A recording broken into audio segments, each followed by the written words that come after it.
I'm a soul collector, baby. Yo, death. Now come on. Ooh. What's good, YouTube? Unlucky Bros Incorporated. I'm your host, Triple N, and I got another deck profile. Scharhrot, Vampir, whatever how you want to say it. I want you to know this is like my favorite Dark Regular deck.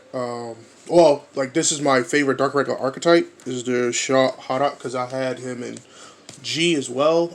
If y'all ever want to see that deck, let me know because I still have it and I can show it to you because some of the cards are SP'd out, I think. So, or if you want to see some premium matches, maybe. But let's go ahead and get into this deck. Like I said, this is one of my favorites. I have other Dark Regular favorites, but this is like my favorite. And sorry for my terrible singing in the beginning of the video. I sung that because when I play Dark Regular decks, I always sing that because they like to collect souls. So let's go ahead and get to this deck profile for Scharhrot Vampir. It's a really good card. At the beginning of the battle phase, all your front row rear guards get plus 1,000 for each card in this card's soul. So the more souls you load up, the more power you can add on to your front row. And then when it attacks, you counterblast one up one of your front row rear guards, and if your soul is 13 or more, you could restand 2. So you get multi-attack plays, which is really nice.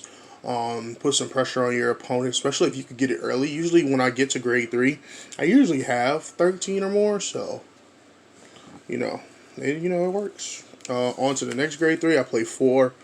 Number of Terror. Number of Terror is really cool. On RG, he can get either 10,000 power or 10,000 guard if you have 10 or more cards in your soul. And then he has another ability to where he gets hacks. You can take a rear guard on your field, put it into the soul, you draw 2 cards. Especially with Shan.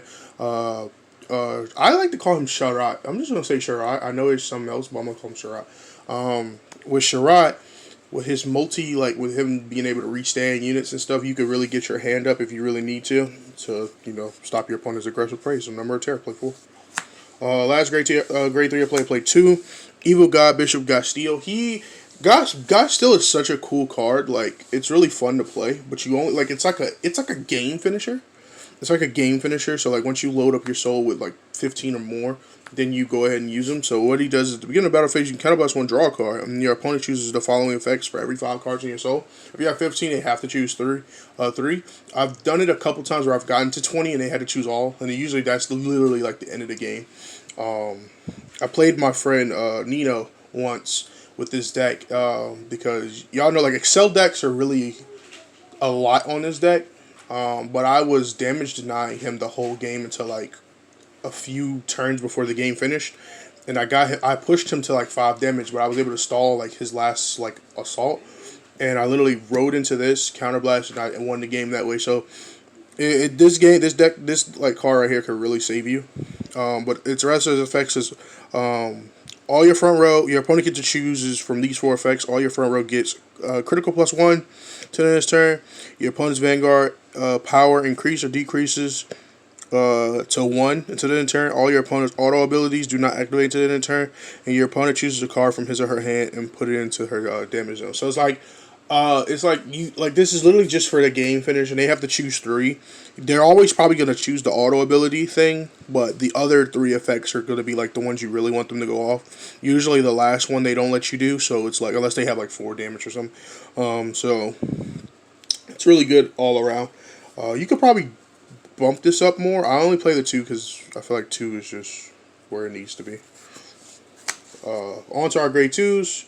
I play 4. Emblem Master. Emblem Master is a really cool card. On RG, if your soul has 7 or more cards, which it usually will, it gets plus 5,000 power and show that's continuous. And when placed, counterblast 1. Search your deck for search your deck and your drop zone for up to a total of 3 cards with the same card name as one of your units. Put it in a soul, and if you search your deck, shuffle your deck. So it's literally to get cards into your soul, because there are cards in this deck you play that say if you have 3 or more in the soul, they do things. So this is a really good card. Next to the grade 2s, I play 4. Dominated Executor. When this unit attacks a grade 2 or greater, this unit gets plus 5. That's only on V. I wish it was VNR, but oh well. Auto VNR when placed counterblast 1. Soul charge 3, and if you soul charge 1 or more triggers, you get to draw a card. This is a really good card. Getting 3 cards in soul every time it's placed is like amazing. And then also getting a draw if you do hit triggers is also decent. So that's good. I do want to bump up the 2s in my deck, but those are the only 2s I play. I play a lot of 1s and 3s, so I only play those 2s. I'm thinking about getting that new 2, but that other 2 that came out of the volume set, but I didn't get it, so whatever. On to grade 1s.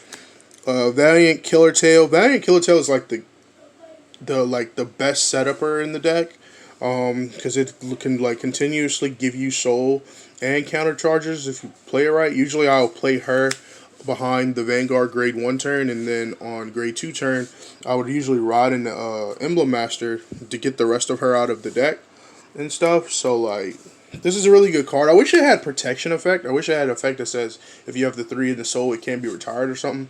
Because this card, if this card leaves, you're kind of like, you're not hurt, but this card sets up so much that you want to keep it on the field for the rest of the game. But your opponent, if your opponent knows like has retire abilities or any type of like board removal, they usually target her. So I really wish she had that, but oh well. It's a really good card. Play 4 of it.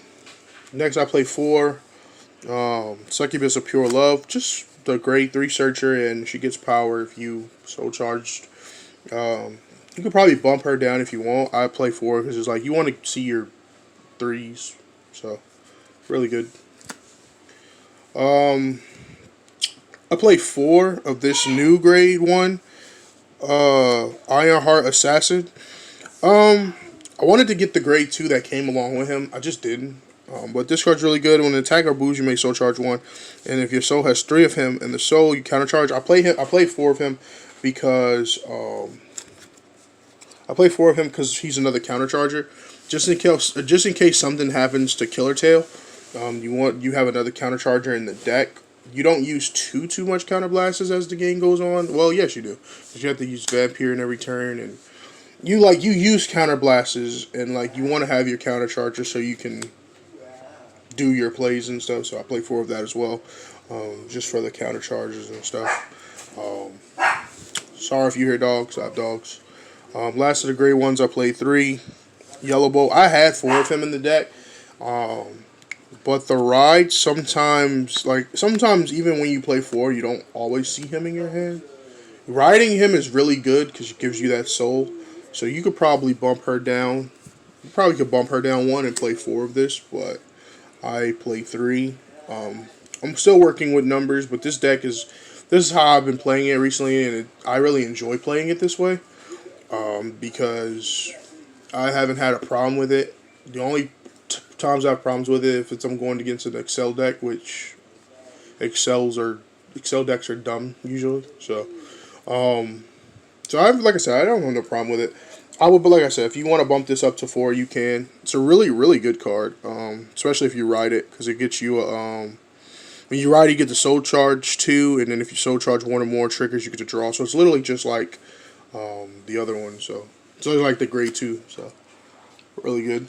On to triggers. I play a lot of crits, like 4, 8, 10 crits. You gotta play crits. You don't really need to play draws because you're soul charging a lot. You're trying to kill your opponent, so play as many crits as you can. Play 10 crits, and then the 2 crit sentinels. So you want to play those crits. You don't really want to play draws. Because if you play too many draws, or like you'll end up having potential of decking out. But I do play the 2 draw PGs, so 2 crit sentinels and 2 draw PGs. It's perfect. Like I said, you don't need to draw like that, but it's there if you need a perfect guard. And this is already a protect deck, so riding gives you protect markers, so you ain't got to really worry about too much perfect guarding. And then play the 4 heal triggers, because heals are great and make it to where you don't die. Usually when I do go, if I have him in hand and like, not her, if I have him in hand and this, like these are usually like the best cards to start up with. Like these 4 would be the best cards to start out with, because you literally ride into this, play her behind him. If you're going first or second, doesn't matter. Next turn, ride into him. You have a target. You have a target there. Then you have her all in the soul, and now you're ready. And you could still use her skills to like put cards in soul and stuff. You counter blasted for his skill, so you can, like, let's say if you only have the 1 damage, you could side that, put that damage into the put that damage inside of the soul, counter charge. Put that damage into the soul, take another damage face down, and then counter charges because now you have 3 of her in the soul. So like you getting soul, you're gonna get soul a lot. And, like, this deck has no problem getting to soul. This deck doesn't have problem getting to soul numbers either. But like I said, this is like the best card in the deck. It's rough if she like goes away, but you still should be fine. You shouldn't like be dead or anything. But yeah, that's the Scharhrot Vampir deck profile. I really enjoy it. See them sleeves. I had sleeve covers over this. I don't know what happened. But I'm not going to talk y'all head off. That's going to be the end of the video. Like, comment, and subscribe. Let us know how y'all feel about the video.